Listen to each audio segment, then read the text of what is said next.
Hello. हाँ बेटी, कैसी है? दामाद जी कैसे हैं? अच्छा, काफ़ी दिनों से तेरा फ़ोन नहीं आया था, इसलिए मैंने सोचा तुझे फ़ोन कर लूँ। और घर भी नहीं आ रही आजकल? अच्छा, आएगी। और ससुराल में सास ससुर सब ठीक है ना? हाँ, भाभी तेरी बिल्कुल ठीक है। बहुत अच्छी बहू मिली है मुझे। मेरे कोई अच्छे कर्म होंगे जो मुझे इतनी अच्छी बहू मिली है, और मेरी बेटी भी इतने अच्छे घर में गई है। हाँ बेटा, ठीक है, घर ज़रूर आना बेटा। मेरा बहुत मन कर रहा है तुम्हें देखने के लिए। बहुत दिन हो गए तुम घर नहीं आई हो। ठीक है बेटा, बाय। मम्मी, दीदी का फ़ोन था, क्या बोल रही थी? ठीक है वो अपने घर में?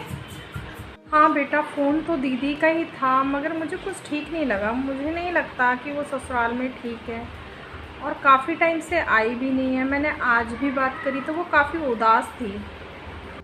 अच्छा मम्मी, आपको अगर ऐसा लगता है कि दीदी ससुराल में ठीक नहीं, तो मैं इनसे एक बार बोलूँगी कि देख के आएंगे कि क्या बात है। बेटा, तुम्हें तो पता ही है, अब उसके पापा तो है नहीं जो कोई उसको देखेगा। तुम भाई भाभी हो, तुम एक बार पता करो ना कि वो ससुराल में सुखी है या नहीं है। मैं पैरों के दर्द की वजह से कहीं नहीं जा सकती। मम्मी, मैं दीदी के यहाँ जा रही हूँ। ठीक है बेटा। नमस्ते दीदी, कैसी हो आप ही से मिलने आई मैं। पता है बहुत दिन हो गए थे और आपसे मिलने का बहुत मन कर रहा था मेरा। अच्छा क्या भाभी, आप आ गई? मेरा भी बहुत मन कर रहा था आपसे मिलने का, लेकिन मैं घर नहीं आ पा रही थी। क्यों दीदी, आप घर क्यों नहीं आती हो? मम्मी भी आपको कितना याद कर रही है, वो बहुत परेशान है आपको लेके। आप मुझे बताओ, आप परेशान हो? कोई बात है आपके घर में? प्लीज़ आप बताओ मुझे सच सच, कोई बात तो नहीं है? नहीं नहीं भाभी, मैं बिल्कुल ठीक हूँ, सब कुछ अच्छा है। घर में कोई परेशानी नहीं है। घर में सास ससुर मुझे बहुत प्यार करते हैं, हस्बैंड भी बहुत अच्छे हैं मेरे। मुझे कोई परेशानी नहीं है, बस मैं ऐसे ही नहीं आ पा रही थी। नहीं दीदी, आपके चेहरे पे साफ पता चल रहा है कि आप टेंशन में हो। आप मुझे प्लीज़ बताओ कि क्या बात है। आप उससे मत छुपाओ दीदी, प्लीज़ बताओ क्या बात है। भाभी, मैं घर में बहुत सुखी हूँ, मुझे किसी चीज़ की कोई दिक्कत नहीं है।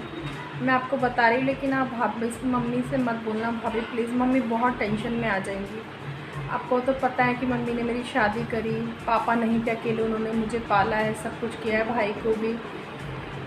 इनका ना कुछ टाइम से बिज़नेस नहीं चल रहा था, और अब ये नौकरी कर रहे हैं। और मैं भी कुछ पढ़ी लिखी, कुछ भी नहीं आता मुझे जो मैं इनका साथ दूँ। मैं इनका साथ देना चाहती हूँ भाभी, कुछ करना चाहती हूँ भाभी। मैं भी कुछ करना चाहती हूँ भाभी, इनका साथ देना चाहती हूँ, लेकिन मुझे कुछ नहीं आता। आज मैं सोचती हूँ काश मैं पढ़ी लिखी होती या मुझे कुछ भी आता तो मैं इनके साथ खड़ी हो सकती थी भाभी। आप जॉब करते हो, भैया का साथ देते हो, और मैं घर में बैठी रहती। इनकी तकलीफ़ मुझसे देखी नहीं जाती भाभी, इसलिए मैं घर नहीं आती हूँ भाभी आजकल। वैसे भाभी, मेरे सास ससुर और मेरे हस्बैंड बहुत अच्छे हैं, और दो दो बच्चे हैं भाभी। खर्चे बहुत हैं आजकल, बहुत मुश्किल हो गया एडजस्ट करना। मैं किसी भी तरह, बस मेरा दिल इस बात से सुकून में नहीं है। मैं बस चाहती हूँ किसी भी तरह मैं कुछ करूँ और अपने हस्बैंड के साथ खड़ी हूँ भाभी। आज का टाइम ऐसा है कि एक अकेला आदमी घर नहीं चला सकता।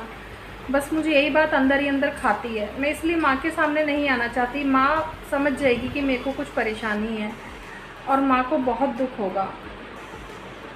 भाभी, मम्मी ने हमेशा यही सोचा कि मैं बड़े घर में शादी करूंगी, अच्छा लड़का देखूंगी, बिजनेसमैन है, मुझे कभी कोई दिक्कत नहीं होगी। लेकिन भाभी, नसीब का क्या करें, उनका सब कुछ था, लेकिन सब कुछ ख़त्म हो गया।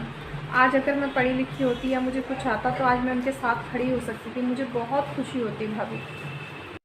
हाँ दीदी, ये चिंता की बात तो है, लेकिन आपने ये कैसे सोच लिया कि इसका कोई हल नहीं है? सीखने की कोई उम्र नहीं होती दीदी। आपने ये कैसे सोच लिया कि अब आप कुछ नहीं कर सकती? आप बहुत कुछ कर सकती हो, और आप भाई साहब का साथ भी दे सकती हो, उनके साथ खड़ी हो सकती हो, अपने बच्चों को अच्छा भविष्य दे सकती हो। आप परेशान मत हो, मैं आज ही इनसे जाके कुछ आपके लिए बात करूँगी, कुछ आपके लिए सोचेंगे दीदी। मुझे अच्छा लगा कि आपने मुझे ये बात बता दी। और माँ जी की बिल्कुल भी चिंता मत करना, मैं माँ जी को ये बात नहीं बताऊँगी, और बताऊँगी भी तो उनको तुम्हारी टेंशन नहीं होने दूँगी। मैं इस समस्या का कोई ना कोई हल आपको ज़रूर बताऊंगी भाभी। इस समस्या का कोई ना कोई हल ज़रूर निकल जाएगा दीदी, मुझे पता है। वो सुनेंगे तो वो कुछ ना कुछ मुझे ज़रूर बताएंगे। आप टेंशन मत लो दीदी। और इन बच्चों की चिंता तो बिल्कुल भी मत करना दीदी, सब कुछ ठीक हो जाएगा। मुझे अच्छा लगा भाभी आपने मेरी परेशानी को समझा। अगर आज भी मैं अपने पैरों पे खड़ी हो सकती हूँ भाभी तो मुझे बहुत खुशी होगी। मैं बहुत मेहनत करूँगी भाभी, अगर मेरे लिए कुछ हो सकता है तो प्लीज़ आप ज़रूर करना। लेकिन भाभी इनसे कुछ मत कहना, क्योंकि अभी इनके पास पैसे नहीं हैं कि वो मुझे कुछ करवा सकें या मुझे कुछ सिखा सकें।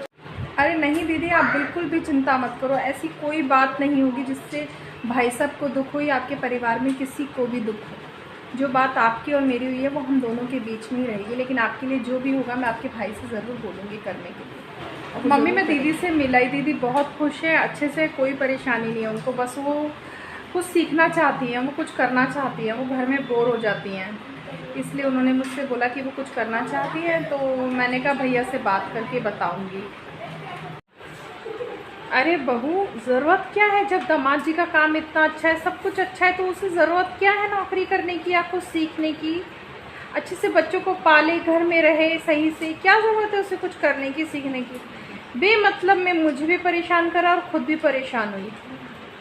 अरे मम्मी, आप कैसी बातें कर रही हो? मैं नौकरी करती हूँ तो क्या आपको पैसों की ज़रूरत है?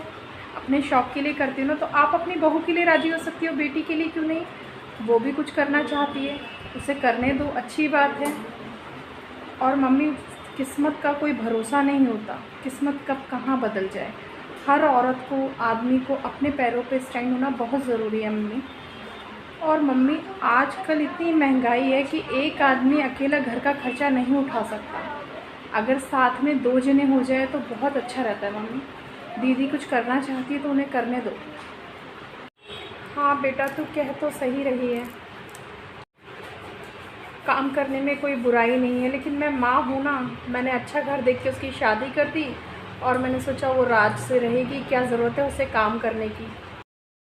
लो दी, आपके मैं पार्लर का सारा सामान ले आई हूँ और आपका एडमिशन भी मैंने करा दिया है पार्लर में। आप कुछ दिन उसमें पार्लर का कोर्स करना, उसके बाद आपकी नौकरी उसी पार्लर में लग जाएगी और आपकी कुछ इनकम होने लगेगी। और आप अब ये बिल्कुल भी मत सोचना कि आप कुछ नहीं कर सकते या कुछ नहीं सीख सकते, आप सब कुछ कर सकते हैं, अभी भी आपके पास टाइम है। और आप फ़ीस की बिल्कुल भी टेंशन मत लेना, मैंने भर दी है। और बच्चों की बिल्कुल भी चिंता मत करना, बच्चों को मैं देखूंगी, मम्मी देखेगी। आप अपने करियर पे ध्यान दो, आप अपने करियर को 1 साल दो, आपका करियर बिल्कुल सेट हो जाएगा दीदी। मैं आपके साथ हूँ और मम्मी भी और आपके भाई। थैंक यू भाभी, आप मेरे पार्लर का सारा सामान भी ले आई। आपको मेरी कितनी चिंता है, भाभी हो तो आप जैसी। मैंने आपसे कल ही कहा था और आज आपने मेरा सारा काम कर दिया भाभी, मैं बहुत खुश हूँ इस चीज़ से भाभी। माँ बाप चाहे अमीर हो चाहे गरीब हो, लेकिन बच्चों को उनके पैरों पे खड़ा करना बहुत ज़रूरी है, खास करके बेटियों को, क्योंकि नसीब कुछ भी कर सकता है, राजा को भिखारी और भिखारी को राजा बना सकता है। हमारा नसीब हमसे आगे भागता है। हमें एक सफल और अच्छा जीवन जीने के लिए अपने पैरों पे खड़ा होना बहुत ज़रूरी है। बेटी बचाओ और बेटा बेटी पढ़ाओ, दोनों का पढ़ना बहुत ज़रूरी है। बाय फ्रेंड्स, अगर आपको मेरी वीडियो पसंद आए तो लाइक कीजिए, सब्सक्राइब कीजिए और अपने फ्रेंड्स और फैमिली के साथ शेयर कीजिए और अपना ख्याल रखिए। बाय।